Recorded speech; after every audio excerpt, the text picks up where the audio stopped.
দক্ষিণ চব্বিশ পরগনার সাগরের রামকরচর গ্রাম পঞ্চায়েতের অন্তর্গত কৃষ্ণনগর উত্তর পূর্ব ঘোলাপাড়া এলাকায় নরেন্দ্র লক্ষ্মী আইসিডিএস কেন্দ্র স্থানান্তর করা নিয়ে ক্ষুব্ধ অভিভাবকেরা। অভিভাবক এবং গ্রামবাসীদের একাংশের দাবি 14 বছর ধরে চলা এই আইসিডিএস কেন্দ্রটি অন্যত্র না সরিয়ে এই স্থানেই সংস্কার করুক স্থানীয় প্রশাসন। আইসিডিএস কেন্দ্রটি অন্যত্র সরানোর সিদ্ধান্তে ক্ষোভ প্রকাশ করছেন শিক্ষিকাও। শুনলাম যে আইসিডিএসটা নাকি হচ্ছে অন্য জায়গায় সরানো হচ্ছে, তো আমাদের তো জানিই নাই যে কী করে সরানো হলো। সেই জন্য আমাদের হঠাৎ প্রতিবাদ যে যাতে আইসিডিএসটা এখানে থাকে। আমি দীর্ঘ এখানে, আমার বাড়িও এখানে, আমি আমার বিয়েও করেছি এখানে, কিন্তু আমি 8 বছর এই আইসিডিএস কেন্দ্রের সাথে যুক্ত, কিন্তু আমার কোনো প্রবলেম নেই। আমাদের বাচ্চা এখান থেকে অনেক বছর আগে থেকে স্কুলটা হচ্ছে, তা আজকের হঠাৎ করে বলছে যে এখান থেকে স্কুলটা মাঝের দিকে নিয়ে যাবে। তা আমরা সবাই বলছি যে এখানে স্কুল অনেক দিন থেকে হচ্ছে আর এখানেই থাক।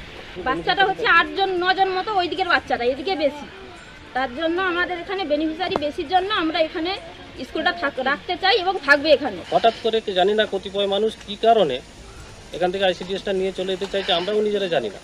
এখানে আইসিডিএসের যে প্লেসটা মিডিল পোর্শন, যে দিকটা নিয়ে যাবে বলছে একটা সাইড হয়ে যাবে।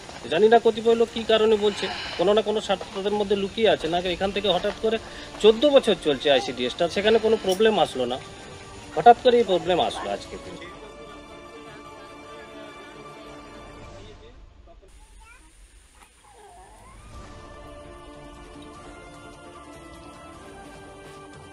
14 বছর রেজিস্ট্রি হওয়ার পরে আজকে 14 বছর কোনো সমস্যা হলো না। আজকেরই হলো সমস্যা।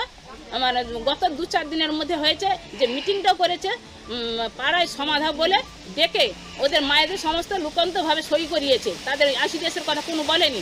তারপরে নিয়ে চলে গেছে, দিয়ে সিডিপি অফিসে দিয়ে এখানে অমুক তমুক বলে করেছে, দিয়ে হঠাৎ করে কালকে সুপারভাইজার এসে গেল, ওনারা এসে গিয়ে এইরকম কথা। 14 বছর যদি এইখানে হয় তাহলে স্থায়ীকরণ থেকে কি করে সেখানে নিয়ে যাওয়া উচিত, আমি এইটাই জানতে চাইছি।